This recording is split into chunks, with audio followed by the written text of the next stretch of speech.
समुद्रस्य हिमाद्रश्चैव दक्षिणं वर्षं तद्भारतं नाम भारतीयत्र सन्तति।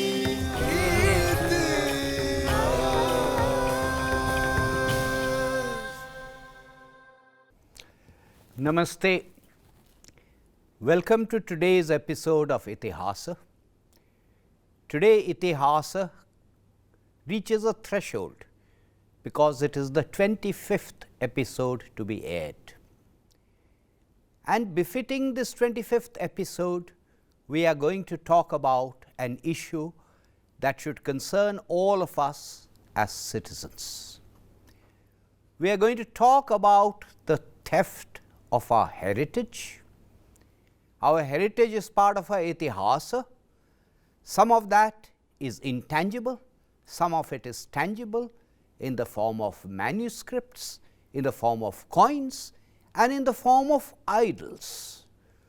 We will talk about this theft, what we can do to counter this theft, and I do not mean only colonial loot. I mean loot that is happening before us even today as we speak, and we will focus particularly on idols.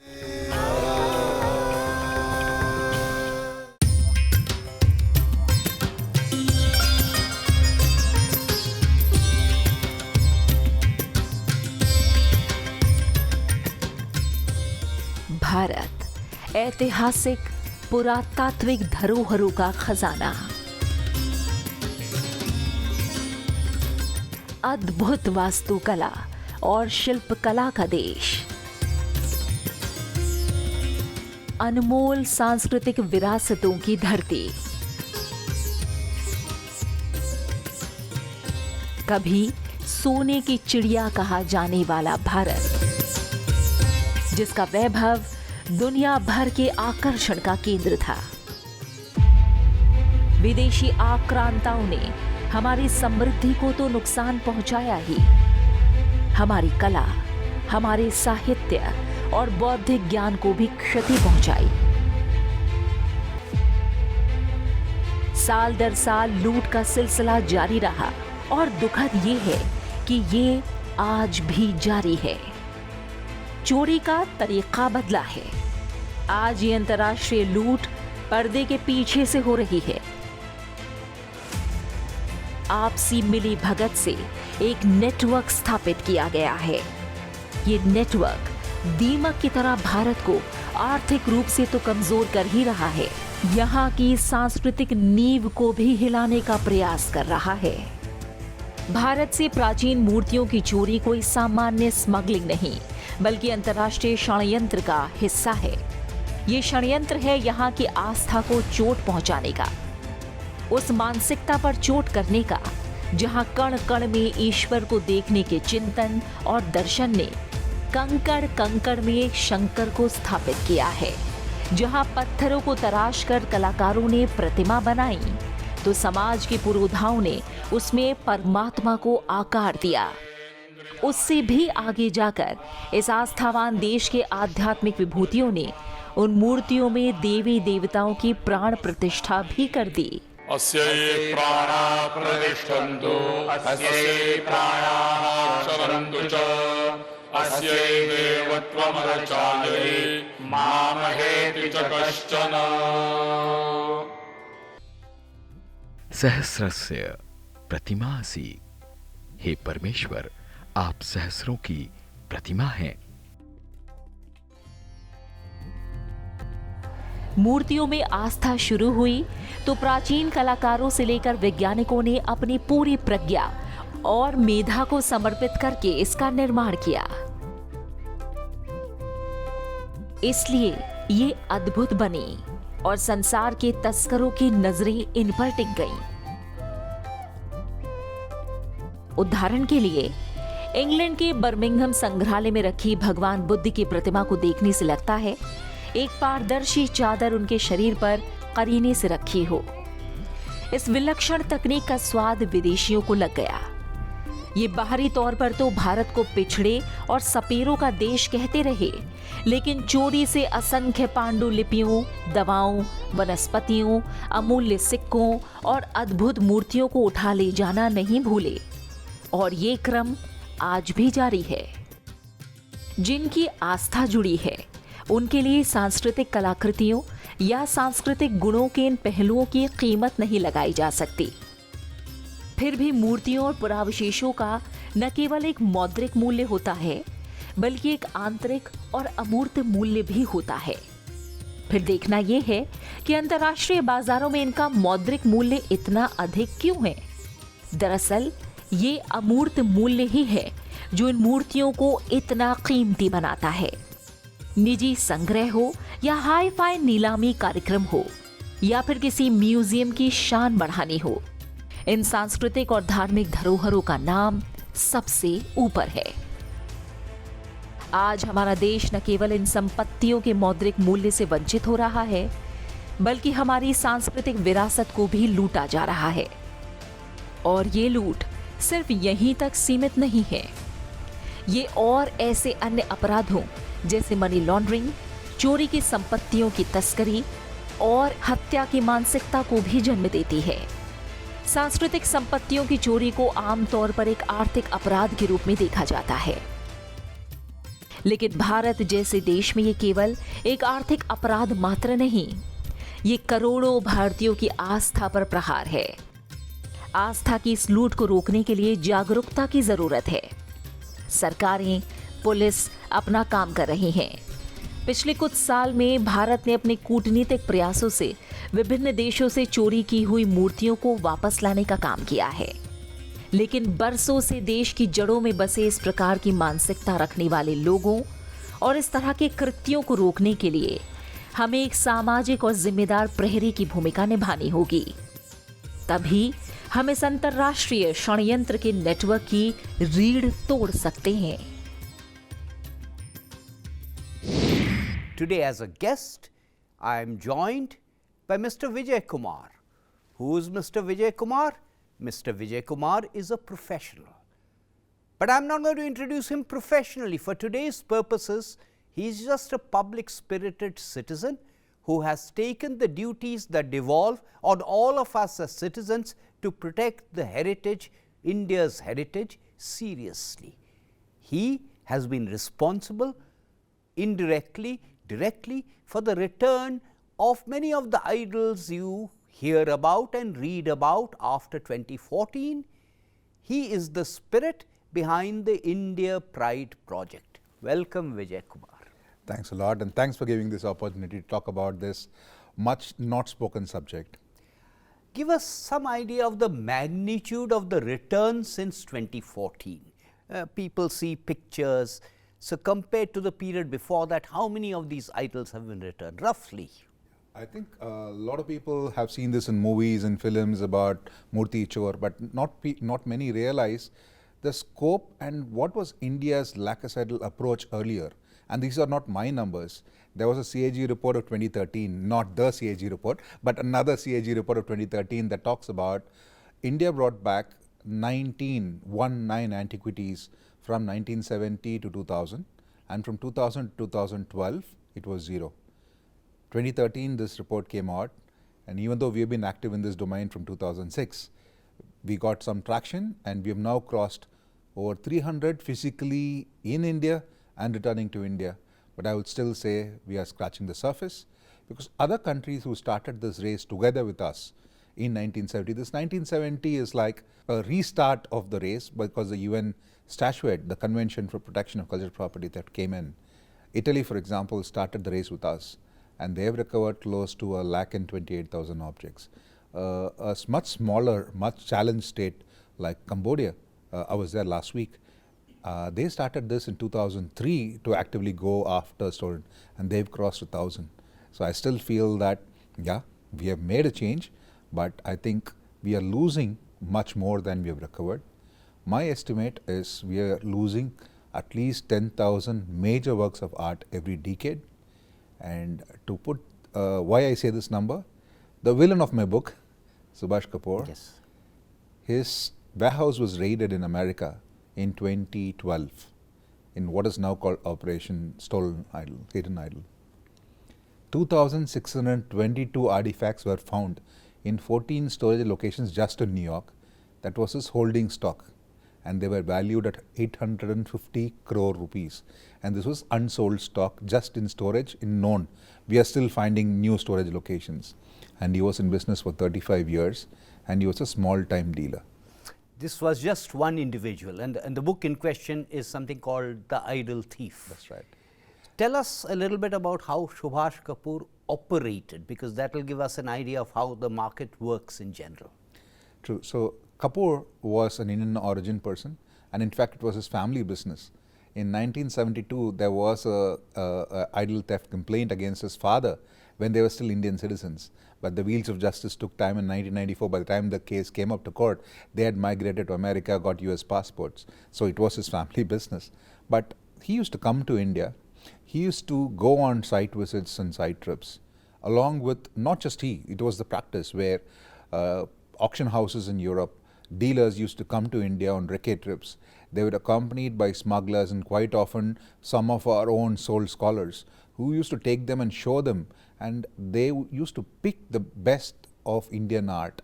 So this was not some random theft, one-off theft. This was a targeted looting on an industrial scale where the best of Indian art was priced for sale in West, and afterwards the thieves would go and steal it. And this was what Kapoor was doing. So he cultivated a network of small-time dealers who targeted temples, sometimes under worship, sometimes ruined, sometimes not that much under worship. Plus, they also had a network informing them about buried hoards coming up. And this is something that not many people realize, the sense that because in the 14th century we had iconoclasts coming down central South India, where a lot of temples were burnt and broken down and idols were smashed and melted metal. The Agamas prescribed that in face of such, you buried these for safety. And our ancestors and our ancients did that. They took, if they did not have time, they would throw into the temple pond and all that. But for some reason, the threat lasted for about 6 months to say 8 months. But they never found time. They took so much effort to bury them for safety, but for some reason they are never reinstated back. And not many scholars explain why. They were killed. They took their lives rather than reveal the secret. And even today, all over India, every month, we actually document the number of these buried hoards that are coming up. And these are also targeted by the smuggling groups. And these are being smuggled with sand incrustations, because we work with border customs, capacity building with US Customs, Interpol, Europol. You said since the 1970s, some countries have improved what needs to be done legally, enforcement-wise, Italy and Cambodia. What have they done that we haven't? For starters, I know it's a long list, but yeah. What are the main points? I think Italy was a champion. They created a national art squad called the Carberry Art Squad, choosing the best of their police officers. And it's about a 3,000 strong force. They gave them the legal tools, the technological tools to do image matching software and all that right now. Plus, they also gave them an aggressive profile where they could employ legally challenge museums in America and Europe, whereas India still believes on soft diplomacy. They also ratified all the conventions. India has still not ratified the Unitoid Convention 1995. What is that convention about? So basically, the UN statute deals with government property, state property, whereas private property or private ownership. So technically, the problem in India is temples are considered custodians of the deity's wealth. So technically the deity is the temple is the deity. So the Indian government is only a custodian. Like a miner, they are taking care of the temples. So they should basically give back the deities to the temple when they find them. So in a London case of the Nataraja from Pattur, the courts decided that even if the temple was ruined, a single brick that was extended can be brought back, Hindu temple can be brought back to worship. And the superior rights of the temple was granted by British courts, and the idol was returned to the temple. Now, to answer your question, how do we challenge this in the West is that the burden of proof usually is pushed to source nations. India for long has not been able to do it because we have so much. It's source nations are nations from which the loot takes place. So we are branded source nations. So Nepal, Cambodia, we are all like some mine where they can mine. So the Unitoid Convention basically plugs that loophole in the sense that if you have a Kuladevita in your house and it gets stolen, you can as an individual challenge it. Plus, there is also this MOU, cultural property MOU with the US, which Cambodia has now claimed a lot of success, which allows for better border control and the ability to seize anything that's done. India was offered this in 2016. We've still not signed it. That's bilateral. Bilateral. And it's a open offer. You don't have to do anything. You just have to sign it. And it involves better coordination. Process-wise, what does it involve, apart from the bilateral agreements? What does it involve to get something back? What does it involve to establish that it has been stolen? What's the process? So, for me, working this domain, the art market is highly unpoliced, unchallenged. So, it's like a collecting lobby cabal which has deep pockets.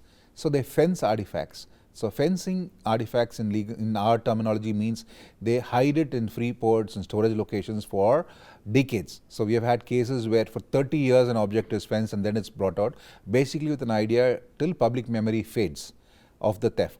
So, that's number one. So, you need to understand this is a long drawn race.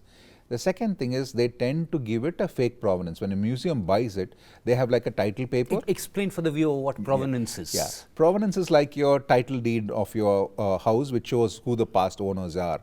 And because India for a long time did not care, they just had an old typewriter, old letterhead, and they'll just say bought from a shop in Delhi in 1968, 1969, without even knowing that India had its own antiquity laws. From 1878, we had a Treasure Trove Act, 1904, we had a Monuments Act. So you had a laws, but the art world thinks that if they have a paper that says it was purchased in India and moved out pre-1970, it's somehow a Lakshman Rekha that cannot be crossed, and we have broken it successfully.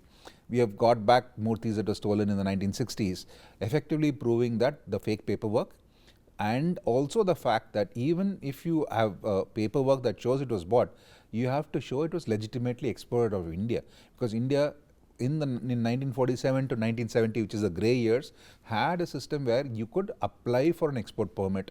Technically, I have not, in my 16 years of working this market, I have not seen a single export permit accompanying a sale in Europe. Lastly, after 1970, basically when India launches a challenge, and if you have a pre-theft in situ photo, which again comes to the issue of documenting our antiquities, which are very lax, we are lax. But if you have a pre-theft in situ photo, and which proves the theft happened after 1970, and if both the countries are signatories to the 1970 convention, all you have to do is to send out a request. The other country has 30 days to refute your claim, disprove your claim. If not, the murti is forfeit to India. Technically, it becomes yours. But if it's pre-1970, we cannot invoke the convention. In spirit, the convention says use me in spirit, but you cannot use that. But we can, of course, legally challenge it. A stolen object continues to be a stolen object. Passage of time does not give you a good title. And I think India is slowly learning that, even though we have not legally challenged it, except for one time, which we did. But we need an inventory. Yes. And obviously, in a large country where the states have a role to play, getting that inventory act together is very, very difficult. So, what are your thoughts on that? So, what we have done is, in our own small way, we have crowdsourced an image archive. We've used social media, where at least for the dispersed art outside of India, we have encouraged people to send us photos. So today, thanks to technology, every city, country in the world has an Indian techie there at least. So we request people to send us images as and when there is an art show or an art market, we send our volunteers there. And if the museum acquires something, so any museum in the world, we are collecting all that information.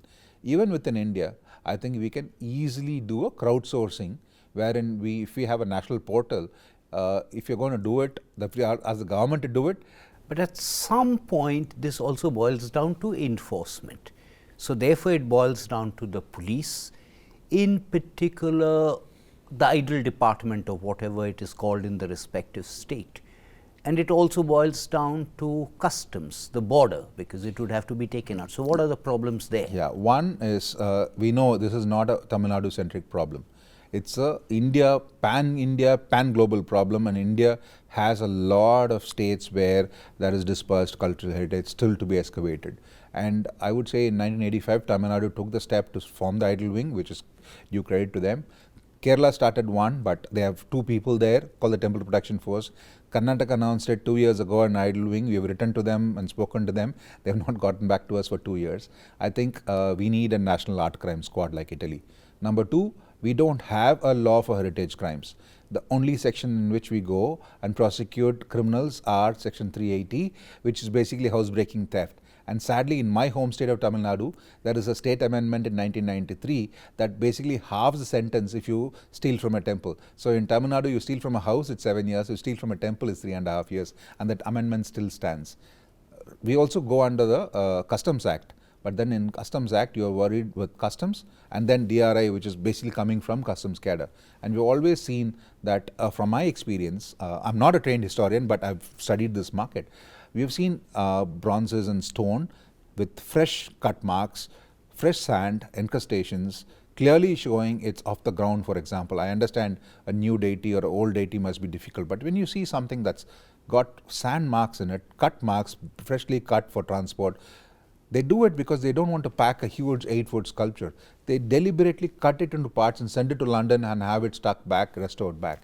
Allowing that out of borders is basically showing that at least some of our borders are compromised and complicit. And I think we need a central body that can monitor and see, we are getting back a few murtis like you said, but then this cost of doing business for them. So unless we go after all the supply chain, we look at the restorers, we look at the intermediaries in Hong Kong, the money trail coming in through Hawala, they deliberately underdeclare in customs, all this have to be squashed and we need to throw away the bad apples. Let me see if I've understood this correctly. If it's a declared antiquity, it can only be sold to a registered dealer. Yes. Is that right? And, Yeah. and there are restrictions on who that registered dealer can sell it to. Exports comes later. Yeah. Does anyone actually keep track of what happens after the registered dealer has bought it? So first of all, anything over 100 years as per the Antiquities Act of 1972 And manuscript 75. has to be registered. Yeah. Once it's registered, it becomes unexportable. Well, even if you don't register it, anything over 100 years for stone, bronzes and other antiquities and for manuscripts cannot be exported. So this act basically allows you to register it. And once you register it, it can be freely sold and bought within India as long as an authorized dealer maintains an inventory. So basically like you buy a bike, you go to the shop, there is a registration number, you've got to do it. The problem with this is who decides is an antiquity, and you need to take it to ASI. There's a gatekeeper check. He's supposed to do conduct an audit or conduct an inquiry saying how you got it. It's just that you go on a car, you see something on the road, put it in the back of your truck and then say it's yours. That should not be done. So that has, of late, that check is not happening properly. People think, okay, at least they're registering, let's register it so that it doesn't go out of India. But the issue is you're converting public property becomes private property. Number two, these registration certificates are not digitized. So they are still paper, and you're talking about millions and millions of them issued from 1970. There's no track. So we have not even conducted a check. Even inventories in museums have not been rechecked. So we have a big problem there, and I'd hardly be surprised if many of these registered antiquities have left the shores. I realize it's very difficult to put a number to the value of the market. You gave some figures in terms of the number of idols, Subhash Kapoor and otherwise. Some of these are priceless. But roughly speaking, what is the value of this market? Well, that's the beauty of this market. Nobody studies it. They put out a few data on their own. And I've seen personally that it doubles every decade. And right now we are seeing doubling every 5 years because it's not just the collectors who are buying. Now people are buying it as an investment. They are storing it so that, after the Panama Papers leak, if you have $1 million, you have to transfer to somebody, which is an illegal or clandestine deal. You don't do it through the banks. You just move your idol from one locker to another room. There's no created. Plus, there is also money laundering aspects. There are also tax evasion aspects. So this is not good people you're dealing with. And I would say that the market for Indian art, my guesstimate, again they are priceless as you said, we are talking about 10,000 objects every decade moving out of India that are major works. When I say major works, more than $50,000 worth. There's an equally bigger market in numismatics, coins and manuscripts, slow, lighter, smaller volume, but equal the number goes up. And the problem is, for a long time, India didn't care. So if you go to a shop in Europe, if there is an Egyptian artifact or an Italian artifact and an Indian artifact, you could easily buy the Indian artifact because you thought India wouldn't care. So I think that's what we are trying to change. We are trying to be a deterrent. So that's helped. I've personally seen in the last 8 years the open market for Indian antiquities are dropped by at least 1/10. For example, National Gallery of Australia, after the scandal, they returned almost $22 million worth of stuff to India without compensation because they bought stolen stuff. Australian government has said, please don't buy anything Indian. So that's half of what was the new market gone, wherein it's like illegal wildlife trafficking. When the buying stops, the killing stops. So similarly here, it's the economy and the demand. So when we're talking about somebody buying a Chola bronze or for 5.6 million, that's 75 crore rupees, or a Yakshi from Madhya Pradesh for almost $15 million.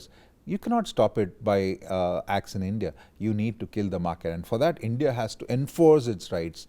And what I have seen personally is not just the museums buying it.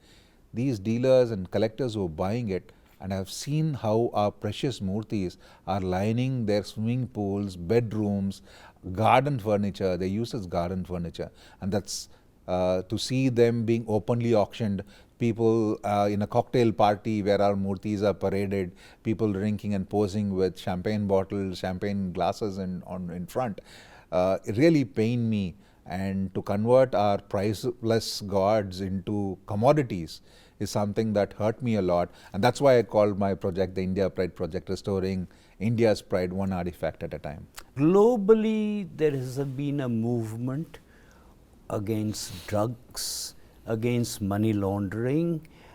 Does that help in countering this kind of loot?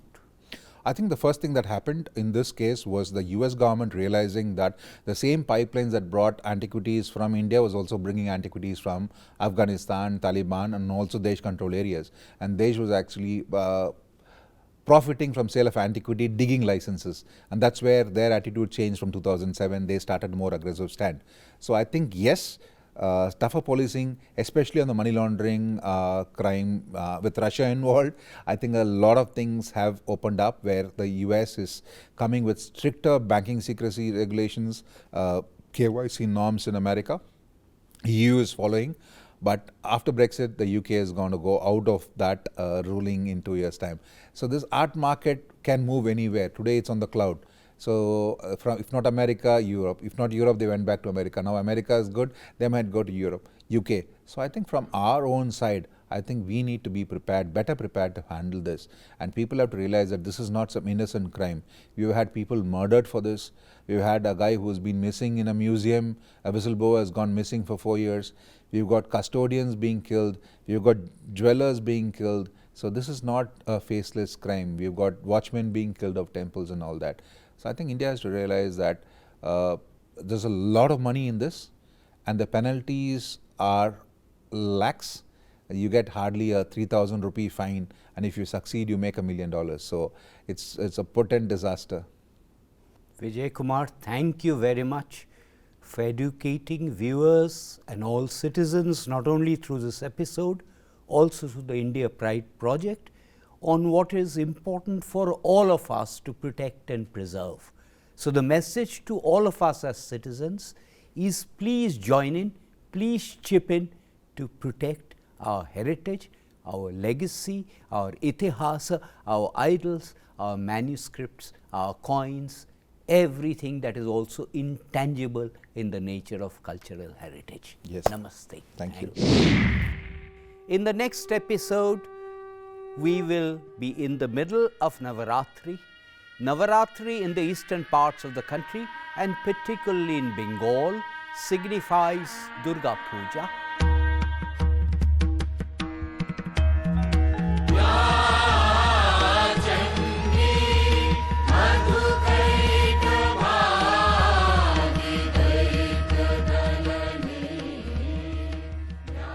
Join in for this particular episode on Durga Puja in Bengal and Kolkata.